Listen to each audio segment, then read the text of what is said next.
going to be your dynamic hip warm-up. This is awesome because it's an innovative way to warm up your hips rather than just your static lunge or your static hip stretches. So now we're going to walk you through each move of this warm-up slowly, and then we'll put it all together. So we're going to start on your right leg. You're going to do 4 hip circles with your foot flexed. She's keeping her hip loose and released. You don't want to be tense at all during these hip circles.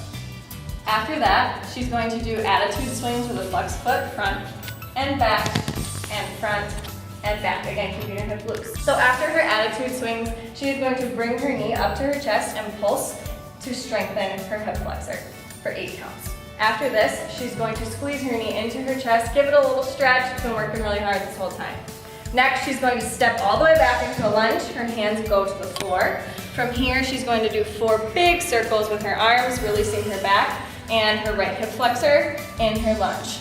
Once she finishes 4 of those, she'll come up and switch to the other leg, starting with circles. So now we'll put it all together with counts. Here we go, Mary.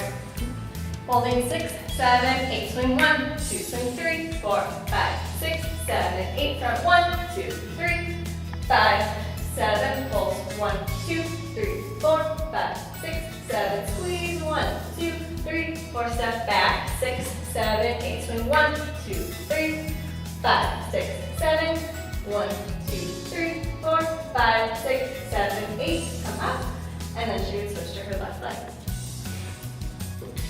Make sure that when you do this, you're really focusing on keeping that hip nice and loose, and everything except for those pulses to the front, you can keep it tight then. And then make sure that you're doing both your right leg and your left leg 3 times each.